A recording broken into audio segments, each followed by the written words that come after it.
Hello everyone. Today we are going to start with a very important subject which is law of torts. आज हम discuss करेंगे एक बहुत ही important subject law of torts. Law of torts important subject तो है ही, साथ में इंटरेस्टिंग और इजी भी है.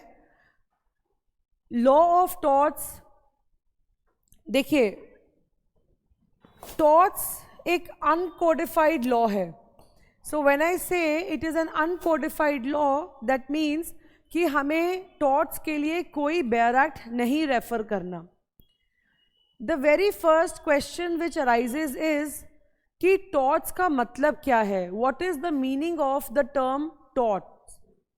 देखिए, टॉर्ट एक लैटिन टर्म टॉर्टम से डिराइव हुआ, जिसका मतलब है क्रूक्ड, अनलॉफुल, ट्विस्टेड. टॉर्ट को सिंपल वर्ड्स में समझने के लिए we can put it this way also, that it means a breach of a legal duty. तो जब कोई अपनी ड्यूटी का ब्रीच करता है उसे हम टॉर्ट कहते हैं, राइट. अब देखिए, duty and rights and duties they go hand in hand. तो हम एक को रिलेशन इस्टेब्लिश कर सकते हैं राइट्स में और ड्यूटीज में. सबसे पहला, the very first point will be that जो मेरा राइट है वो आपकी ड्यूटी है कि आप मुझे मेरा राइट एंजॉय करने दें. द सेकेंड वुड बी कि जो मेरी राइट्स हैं वही सेम राइट्स आप भी एंजॉय कर सकते हैं, तो मेरे ऊपर भी सेम ड्यूटी लाई करती है. The third would be that because the state guarantees you your rights, तो आप भी स्टेट को कोऑपरेट एंड असिस्ट करेंगे अगर कोई राइट्स का वायलेशन करता है. तो इस तरीके से राइट्स और ड्यूटीज़ में एक को रिलेशन इस्टेब्लिश हो जाता है. तो जब किसी के राइट को वायलेट किया जाता है by making a breach of his duty, तो हम कहते हैं कि आपने टॉर्ट कमिट किया. We can classify wrong under two heads. हम रॉन्ग को दो हेड्स में क्लासिफाई कर सकते हैं. एक है सिविल रॉन्ग और दूसरा है criminal wrong. The same way a civil wrong can be classified under separate heads, like breach of contract is also a civil wrong, torts is a civil wrong, and then breach of trust is a civil wrong. Breach of contract का मतलब कि दो लोगों के बीच में contract हुआ, एक ने ब्रीच किया, तो जो अग्रीव्ड पार्टी है वो कोर्ट अप्रोच करके डैमेजेस क्लेम कर सकती है. टॉर्ट्स का मतलब है कि आपने अपनी ड्यूटीज़ का वायलेशन करा, ड्यूटीज़ का ब्रीच किया और दूसरे इंसान के साथ एक सिविल रॉन्ग आपने कमिट किया. तो अगर मैं ये कहूँ that every tort is a civil wrong but all civil wrongs are not torts, तो ये जस्टिफाई होती है स्टेटमेंट, क्योंकि टॉर्ट्स तो सिविल रॉन्ग है लेकिन हर सिविल रॉन्ग टॉर्ट्स ही हो ऐसा ज़रूरी नहीं है. क्योंकि सिविल रॉन्ग्स में क्लासिफिकेशन आप देखिए, ब्रीच ऑफ कॉन्ट्रैक्ट है, टॉर्ट्स है और ब्रीच ऑफ ट्रस्ट है. कोई भी टॉर्ट कमिट करने पर आपको पनिशमेंट नहीं मिलती, यानी कि सिविल रॉन्ग्स में पनिशमेंट नहीं मिलती. वो मिलती है जब आप कोई क्रिमिनल रॉन्ग कमिट करते हैं. तो जैसे कि आईपीसी पनिश करता है सभी क्रिमिनल रॉन्ग्स को, तो हमारे पास एक कोडिफाइड लॉ है for criminal wrongs. The same way breach of contract के लिए भी हमारे पास कोडिफाइड लॉ है, इंडियन कॉन्ट्रैक्ट एक्ट. लेकिन जैसे मैंने आपको पहले कहा, टॉर्ट्स के लिए हमारे पास कोई कोडिफाइड लॉ नहीं है, and which is why we still refer to the precedents which have been laid down, the judicial decisions which have been pronounced, और उसी से हमने समझा कि टॉर्ट्स का क्या मतलब है. तो अगर हम यहाँ पर डिस्कस करें कि सोर्सेज क्या हैं टॉर्ट्स के, कहाँ से ये कॉन्सेप्ट ओरिजिनेट हुआ, तो आपको याद रखना है that there are two prime sources of torts. The very first is the English common law and the other is the judicial precedence, right? अब यहाँ पर टॉर्ट्स के दो फंडामेंटल प्रिंसिपल्स हैं जो आपको याद रखने हैं.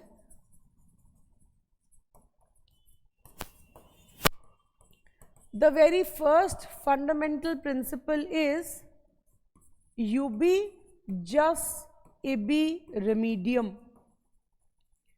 ubi jus ibi remedium का मतलब होता है where there is a right there is a remedy. तो जहाँ पे आपका राइट है और उसका वायलेशन हुआ, आपके पास एक रेमेडी अवेलेबल है.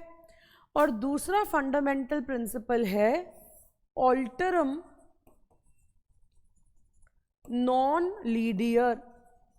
ऑल्टरम नॉन लीडियर का मतलब होता है that by your words, by your deeds, by your acts, you cannot harm anyone.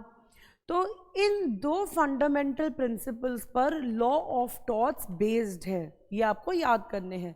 UV jus ibi remedium and alterum non laedere. I hope this is clear. और sources में मैंने आपको बताया, आपको दो सोर्सेज हैं जो याद रखने हैं for torts. The first is the common law, English common law, and the other is the judicial precedence. The judicial precedence. ठीक है, ये याद रहेगा आपको, राइट. अब देखिए, जब भी टॉर्ट्स डिस्कस किया जाता है कोई भी, क्योंकि ये कोडिफाइड लॉ नहीं है, तो हमारे पास कुछ ज्यूरिस्ट्स की डेफिनेशंस हैं जो हमें लर्न करनी है फॉर टॉर्ट्स. जैसे आप साल्मंड की डेफिनेशन लर्न कर सकते हैं, विनफील्ड की डेफिनेशन बहुत इंपॉर्टेंट है, Fraser, Pollock, and then section 2 clause M of limitation act also defines the term tort. अब देखो, मैंने अभी क्लास में ही कुछ बार इस टर्म को टॉट कहा और कुछ बार मैंने इसे टॉट्स कहा. तो ये भी क्वेश्चन अराइज होता है कि इसका नाम लॉ ऑफ टॉट है या फिर लॉ ऑफ टॉट्स है. अब यहाँ पर भी ये दो सेपरेट थ्योरीज हैं जो हमें याद रखनी है. देखिए, टॉट का जो कॉन्सेप्ट है ना, ये हमें दिया विनफील्ड ने, और टॉट्स का जो कॉन्सेप्ट है आप कैसे याद रखेंगे, एस है, तो ये कॉन्सेप्ट हमें दिया साल्मंड ने, राइट. और साल्मंड की जो थ्योरी है उसे हम कहते हैं pigeon whole theory. Pigeon whole theory. और विनफील्ड की जो थ्योरी है उसका नाम है यूटिलिटी थ्योरी. देखो, अब इसमें डिफरेंस क्या है. नाउ, लॉ ऑफ टॉट्स कहें चाहे लॉ ऑफ टॉट कहें, अब अगर आप जब इस थ्योरी को डिस्कस कर लेंगे तो आपको पता चलेगा कि इसमें कहीं पर भी चाहे टॉट हो चाहे टॉट्स हो, गलत कोई भी नहीं है. Both the theories are absolutely right. But जो साल्मंड की थ्योरी है, पिजन होल थ्योरी, वो थोड़ी नैरो है, और जो विनफील्ड की थ्योरी है it is wider than the theory of Salmond. According to Salmond's theory, अगर किसी रॉन्ग को एक स्पेसिफाइड नाम या रिकग्निशन मिली हुई है कि yes this is a wrong which is recognised in the society, तो ही हम रॉन्ग डूअर को लाइबल कर सकते हैं. तो इसका मतलब कि साल्मंड ने रिस्ट्रिक्ट कर दिया that only if a wrong has a name to it then only the wrong doer can be made liable for the same. लेकिन विनफील्ड ने क्या कहा कि चाहे वो रॉन्ग रिकग्नाइज्ड हो या ना हो, if somebody has done a wrong he should be made liable. तो थ्योरीज दोनों सही हैं, लेकिन एक थ्योरी नैरो है और एक थ्योरी उससे ब्रॉड है. तो यहाँ पर विनफील्ड और साल्मंड की थ्योरी दोनों ही सही हैं, एंड ये मेंस में भी क्वेश्चन आपका आ जाता है, तो आप अपना आंसर भी इसी तरीके से लिखेंगे that the theory of Winfield and Salmond has to be harmoniously construed. ठीक है, ये बात क्लियर है. जब भी आप टॉट्स का कॉन्सेप्ट पढ़ें तो आपको टॉट्स को डिस्टिंग्विश करना होगा ब्रीच ऑफ कॉन्ट्रैक्ट से. आपको टॉट्स के डिफरेंसेस डिस्कस करने होंगे क्राइम से, राइट. जैसे कुछ डिफरेंसेस मैं आपको बताती हूँ, आप और ज़्यादा डिटेल में क्लासेस में डिस्कस करेंगे हम. जैसे टॉर्ट्स में और ब्रीच ऑफ कॉन्ट्रैक्ट में क्या डिफरेंस है? The very first would be कि ब्रीच ऑफ कॉन्ट्रैक्ट के लिए हमारे पास कोडिफाइड लॉ है, लेकिन टॉर्ट्स के लिए हमारे पास कोडिफाइड लॉ नहीं है. So the first difference is torts में there is no codified law, right, और ब्रीच ऑफ कॉन्ट्रैक्ट में हमारे पास कोडिफाइड लॉ है. The second difference would be torts में पार्टीज एक दूसरे को जानती हो ऐसा जरूरी नहीं है, which means that a tort can be committed against a stranger also. So here parties need not know each other. इसे हम अलग वर्ड्स में भी डाल सकते हैं, लिख सकते हैं. It says that there is no privity between the parties. Privity का मतलब होता है connection. There is no privity between the parties. लेकिन जब हम ब्रीच ऑफ कॉन्ट्रैक्ट की बात करते हैं, we know that the parties because they have entered into a contract with each other, तो यहाँ पर तो वो एक दूसरे को जानती ही हैं. तो यहाँ पर parties are known to each other, correct, are known to each other. The next difference can be that because the parties are not known to each other in the case of torts, तो यहाँ पर this is violation of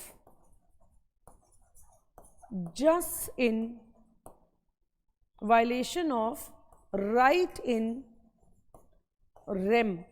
violation of right in rem का मतलब कि आपका जो right है against the whole world at large, उसे कोई भी वायलेट कर सकता है. और क्योंकि यहाँ पार्टीज एक दूसरे को जानती हैं, तो ये है वायलेशन ऑफ राइट इन पर्सोनम. इन पर्सोनम का मतलब यहाँ क्योंकि पार्टीज एक दूसरे को जानती हैं, तो यहाँ पर पर्सनल यानी कि जो पार्टी टू द कॉन्ट्रैक्ट है वही उसे वायलेट कर सकता है, correct. Then the next difference will be the amount of damages. क्योंकि पार्टीज एक दूसरे को पहले से जानती नहीं, पता नहीं कि क्या ग्रेविटी होगी लॉस की, तो यहाँ जो डैमेजेस होते हैं टॉर्ट्स में, they are unliquidated in nature. Unliquidated का मतलब कि ये एसर्टेंड नहीं होते पहले से. पहले आपको देखना है कि कितना नुकसान हुआ, and then you are going to जज that what all you are going to claim from the party who has committed the wrong. लेकिन कॉन्ट्रैक्ट में क्योंकि आपको मालूम है the nature of the contract you have entered into, so there is calculation of the damages at the time of making of the contract. तो यहाँ पर जो डैमेजेस होते हैं वो होते हैं liquidated damages, right? So this is one difference between torts and breach of contract. I hope this is clear to everyone. तो ये कुछ differences मैंने आपको बताए जो torts में और breach of contract में होते हैं. अब हम यहाँ पर discuss करते हैं कुछ differences जो torts and crime में होते हैं. देखो torts और crime में सबसे पहला difference है कि टॉर्ट्स तो एक प्राइवेट रॉन्ग है, या हम इसे सिविल रॉन्ग भी बोल सकते हैं, और क्राइम एक पब्लिक रॉन्ग है which is wrong against the society at large, या फिर हम इसे क्रिमिनल रॉन्ग भी बोल सकते हैं, correct. I hope this is clear. So private और अ पब्लिक रॉन्ग. सेकेंडली, यहाँ पर आपको बाय वे ऑफ कॉम्पनसेशन मिलते हैं डैमेजेस, है ना. जो भी आपको डैमेज हुआ उसके लिए आपको डैमेजेस दिए जाते हैं. लेकिन क्राइम अगर कमिट होता है तो ऑफेंडर को पनिश किया जाता है, उसे मिलती है पनिशमेंट और उस पर फाइन भी इम्पोज किया जा सकता है, right. Third difference can be torts जो है वो एक अनकोडिफाइड लॉ है, अगेन द सेम. और यहाँ पर क्राइम में भी आप यहाँ पर डिफरेंस दे सकते हैं कि ये एक कोडिफाइड लॉ है, और कोडिफाइड लॉ मैंने आपको अभी बताया हमारे पास इंडियन पीनल कोड है जो सारे ऑफेंसेस को डिस्क्राइब करता है और उनकी पनिशमेंट प्रिस्क्राइब करता है. I hope this is clear, right.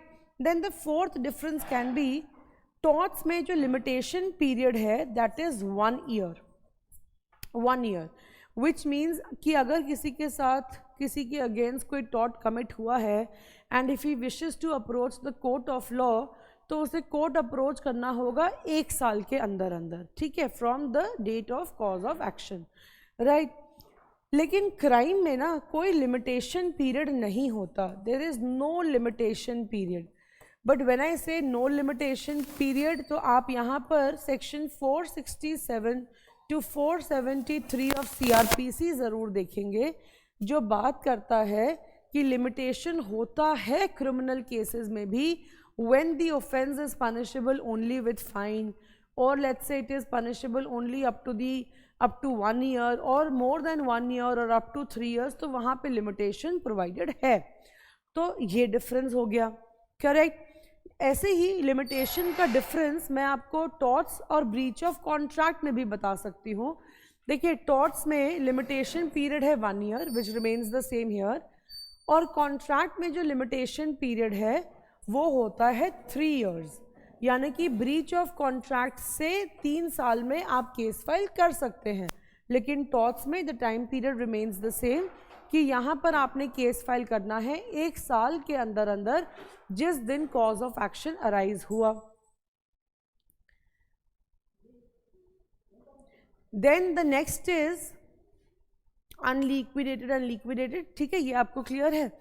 Then torts और क्राइम में ये डिफरेंसेस मैंने आपको बताए, और यहाँ पर आप और भी कुछ डिफरेंसेस अपने आप ढूंढ कर रखिए, so that we can have a healthy discussion when you come for the regular classes, right. तो टॉर्ट्स में, ब्रीच ऑफ कॉन्ट्रैक्ट में, क्राइम में क्या कुछ बेसिक डिफरेंसेस हैं ये मैंने आपको कहे।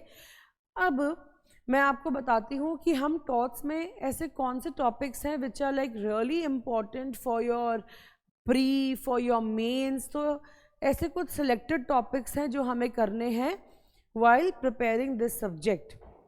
देखिए, सबसे पहले टॉर्ट्स में आप उसकी नेचर तो करेंगे ही, then you will do its introduction obviously. The second topic which we are going to discuss is defamation. You know, जितने भी आप टॉर्ट्स में टॉपिक्स करेंगे ना, उसमें ऐसे बहुत सारे टॉपिक्स हैं, रॉन्ग्स हैं, जो सिविल भी हैं और जो क्रिमिनल भी हैं। Like let's say for example defamation. अब डिफमेशन हम टॉर्ट्स में भी डिस्कस करते हैं, डिफमेशन हम IPC में भी डिस्कस करते हैं।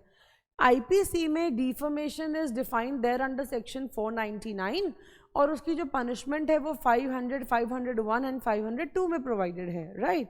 तो डिफमेशन एक ऐसा रॉन्ग है जो सिविल भी है और जो क्रिमिनल भी है। अगर आपने सिविल केस फाइल किया है तो आपको सिर्फ डैमेजेस मिलेंगे, अगर आपने क्रिमिनल केस फाइल किया है तो वहाँ पर ऑफेंडर को पनिशमेंट भी दी जा सकती है, ठीक है। तो defamation is a very important topic. Then the next concept which we are going to discuss is strict and absolute liability। strict and absolute liability में एक्चुअली ये कवर होता है नो फॉल्ट लाइबिलिटी के कॉन्सेप्ट में। देखिए, स्ट्रिक्ट लाइबिलिटी में there are 3 essentials which needs to be fulfilled. जैसे आपने एक डेंजरस थिंग स्टोर करी, आपने लैंड का नॉन नेचुरल यूज़ किया by storing a dangerous thing, और वो डेंजरस थिंग वहाँ से एस्केप कर जाए। So these are the 3 essentials for strict liability. अगर वो एस्केप नहीं करेगी डेंजरस थिंग तो आप लाइबल नहीं हैं, अगर वो डेंजरस नहीं है तो आप लाइबल नहीं है, अगर आपने नॉन नेचुरल यूज़ नहीं किया लैंड का तो आप लाइबल नहीं है। So there are some essentials which needs to be fulfilled. Absolute liability में सिर्फ और सिर्फ वो चीज़ डेंजरस होनी चाहिए, और देखिए स्ट्रिक्ट में आपको कुछ एक्सेप्शंस प्रोवाइडेड हैं, यानी कि you can get away from the liability by proving any of the defence, any of the exception in your favour. लेकिन एब्सोल्यूट लायबिलिटी में आपकी लायबिलिटी एब्सोल्यूट है, there can be no defence in your favour, right. देखिए, यहीं पर जितने भी torts हैं ना, हम उसके साथ डिस्कस करते हैं डिफेंसेस।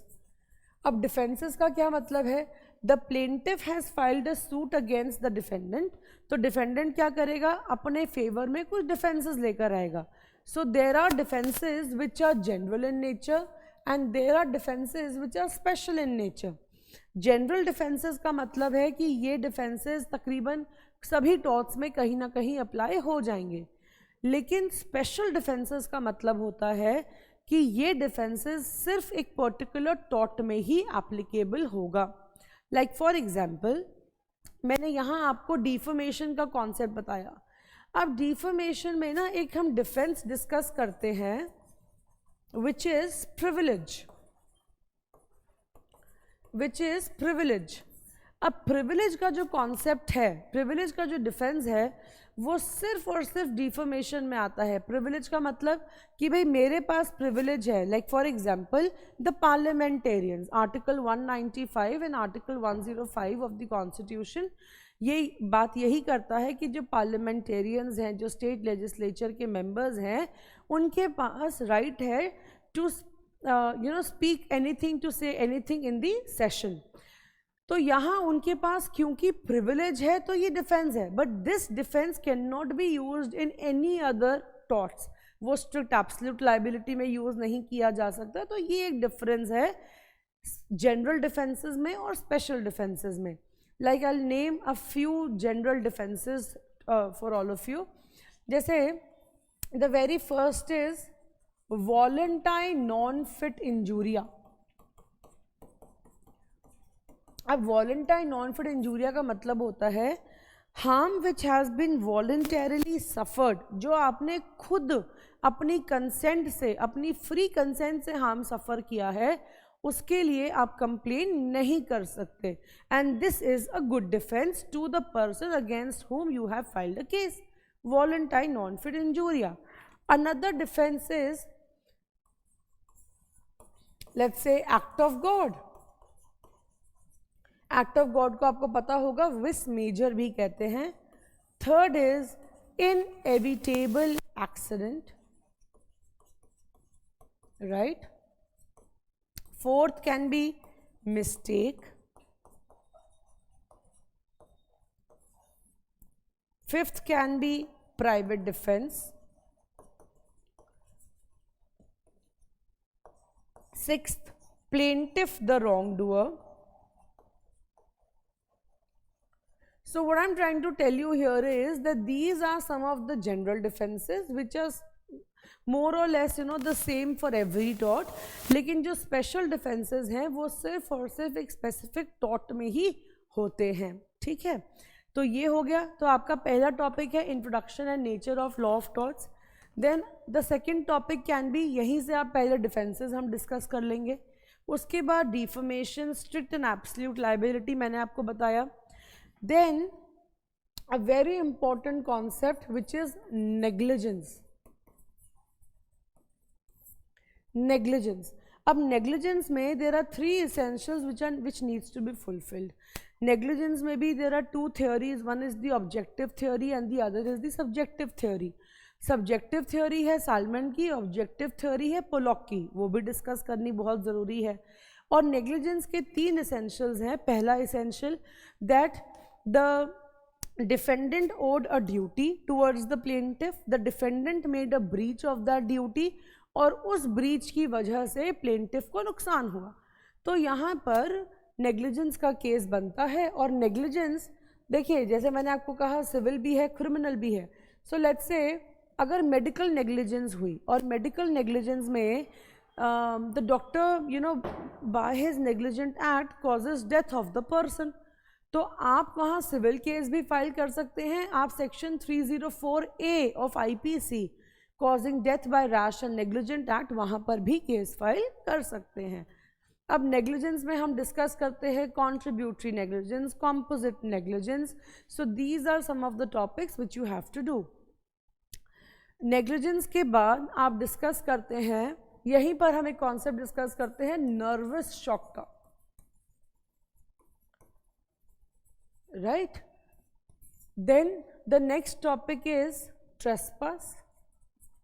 देखिए, trespass सिर्फ आपकी बॉडी को नहीं, आपकी property, it can be movable, it can be immovable, correct.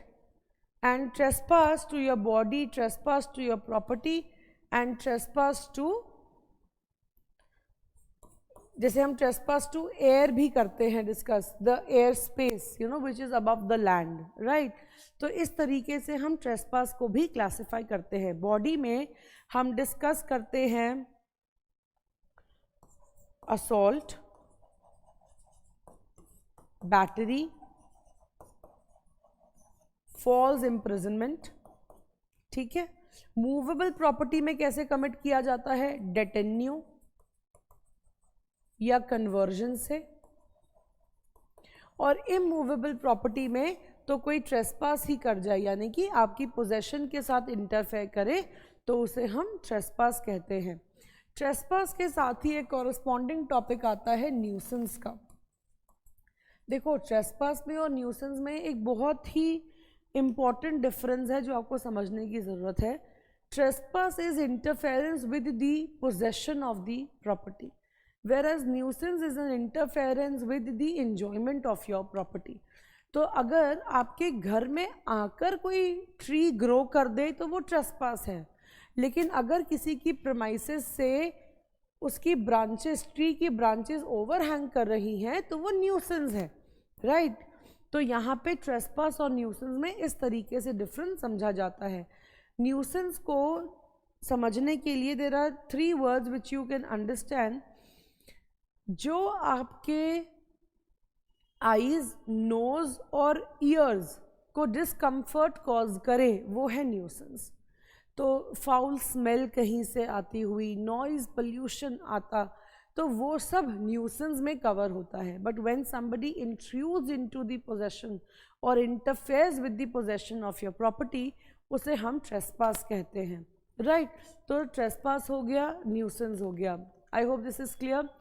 Then the next concept which we are going to discuss is vicarious liability. देखो, general rule law of torts का क्या है? The one who has committed the wrong should be held liable. लेकिन vicarious liability ना इसका exception है. vicarious liability में जिसने wrong commit किया है हम उसे नहीं liable कर रहे, हम liable कर रहे हैं उसके superior को. तो यहाँ पे 2 maxims हैं जो आपको learn करनी है. The first is respondeat superior and the other is qui facet per alium facet per se, जिसका मतलब है the one who acts through another is deemed in law to act himself. तो अगर एक प्रिंसिपल ने agent के through act किया है तो प्रिंसिपल को लाइबल किया जाएगा. अगर मास्टर ने सर्वेंट के थ्रू एक्ट किया है तो मास्टर को लाइबल किया जाएगा. द सेम वे अगर पार्टनर ने कुछ गलती करी है तो फर्म को लाइबल किया जाएगा, राइट? बिकॉज आंसरेबिलिटी किसकी है? पार्टनर ने किसके बिहाफ पे काम किया? फर्म के बिहाफ पर. So this is how we understand the concept of vicarious liability. फिर यहाँ पर बहुत इंपॉर्टेंट जो कॉन्सेप्ट है वो है मास्टर सर्वेंट रिलेशनशिप का. So we discuss all the possibilities कि किन सिचुएशंस में, सब एग्जांपल्स हम डिस्कस करेंगे कि कहाँ पर मास्टर की लायबिलिटी बनेगी और कहाँ पर सर्वेंट की रिस्पॉन्सिबिलिटी बनेगी. ठीक है. Then the next is vicarious liability of the state. अब स्टेट जब हम बात करते हैं तो यहाँ पे हम the government comes into picture, right? Crown proceedings act 1947 के बाद now even the head of the state is also held liable. And vicarious liability of the state में हम सॉवरेन फंक्शंस और नॉन सॉवरेन फंक्शंस ये सब discuss करते हैं जहाँ पर लाइबिलिटी डिस्कस की जाती है. ठीक है. तो देखिए कितने टॉपिक्स हो गए हैं टॉर्ट्स के. सबसे पहले मैंने आपको कहा introduction and the nature of law of torts, then the defenses, defamation, strict and absolute liability. ठीक है. उसके बाद negligence, nervous shock, trespass, nuisance, vicarious liability of the state. और यहीं पर आप एक कॉन्सेप्ट याद करो जो हम डिस्कस करेंगे, malicious prosecution. You know malicious prosecution का क्या मतलब होता है? मैलिशियस प्रोसिक्यूशन में और डिफेमेशन में एक बहुत बड़ा डिफरेंस है. डिफेमेशन में तो आप किसी को डिफेम करते हैं, है ना, किसी को डिसरिप्यूट करते हैं, यू से bad things about that person. लेकिन मैलिशियस प्रोसिक्यूशन में यहाँ पर ज़रूरी है that somebody should have prosecuted you with a wrong intention. Prosecute का मतलब कि आपके अगेंस्ट एक पहले क्रिमिनल केस चला हो. तो malicious prosecution में होता क्या है, देखिए, कंप्लेनेंट है, लेट्स से अ गर्ल. अब इस गर्ल ने एक फॉल्स केस फाइल किया against a boy that the boy has sexually harassed her. ठीक है, तो सेक्सुअल हरासमेंट का केस फाइल करा इस लड़की ने इस लड़के पर. Now this boy is acquitted of all the charges which were framed against him. तो बॉय जो है वो इनोसेंट डिक्लेयर हो जाता है. और अब ये जो लड़का है ना, ये केस फाइल करेगा इस गर्ल के अगेंस्ट फॉर मैलिशियस प्रोसिक्यूशन. तो यहाँ पर क्या हुआ, पहले क्रिमिनल केस हुआ और अब क्रिमिनल केस के बाद हम केस फाइल कर रहे हैं मैलिशियस प्रोसिक्यूशन का. तो आप देखो यहाँ डिफेमेशन भी है, पर ये मैलिशियस प्रोसिक्यूशन है क्योंकि पहले इसे प्रोसिक्यूट किया गया था फॉल्सली विद मैलिशियस इंटेंशन. तो डिफेमेशन में ज़रूरी नहीं कि पहले प्रोसिक्यूशन हो, लेकिन मैलिशियस प्रोसिक्यूशन में तो डिफेमेशन होती ही है if a person has been falsely इम्प्लिकेटेड for a crime. Correct. तो एक टॉपिक आपका हो जाता है मैलिशियस प्रोसिक्यूशन. तो आप देखिए कि इसमें इतने सारे टॉपिक्स हैं आपके टॉट्स में जो आपको कवर करने हैं. एक इसमें टॉपिक आता है हमारा कॉन्स्पिरेसी का. कॉन्स्पिरेसी, तो कॉन्स्पिरेसी सिर्फ क्रिमिनल केसेस में नहीं होती, कॉन्स्पिरेसी सिविल केसेस में भी होती है. डिफरेंस होता है ओवर्ट एक्ट में. यहाँ पे सिविल केसेस में ओवर्ट एक्ट नहीं हुआ तो आपको लाइबल नहीं किया जाएगा, लेकिन क्रिमिनल केसेस में only on the basis of conspiracy भी आपको लाइबल किया जा सकता है. Section 120A and 120B of IPC. Right. So these are some of the important topics of torts which we are going to discuss in the regular sessions.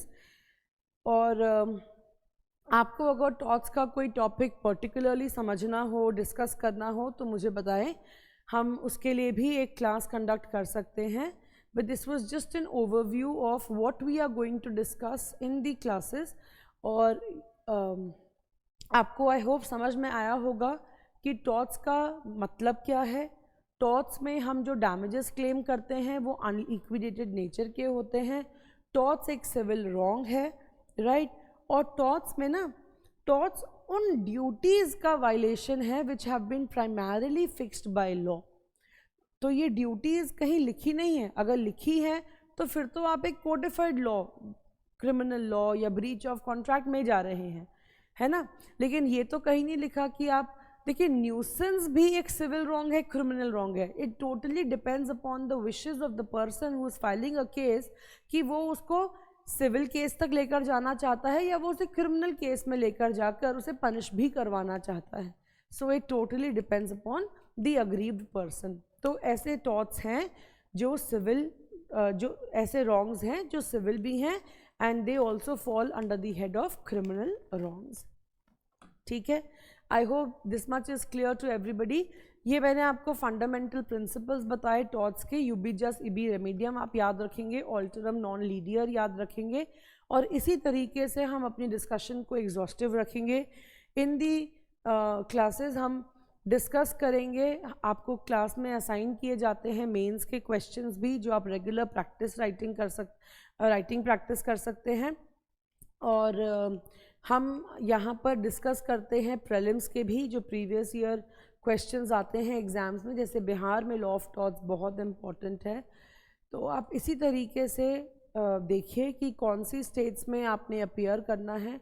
Thoughts otherwise भी समझना बहुत ज़रूरी है क्योंकि टॉट्स पढ़ते time we do not restrict ourselves to torts only, लेकिन हम IPC में भी जाते हैं, हम कॉन्ट्रैक्ट में भी जाते हैं. तो ऐसे बहुत सारे एस्पेक्ट्स हैं जो हम डिस्कस करते हैं. I hope this is clear to everyone and thank you so much. Thank you.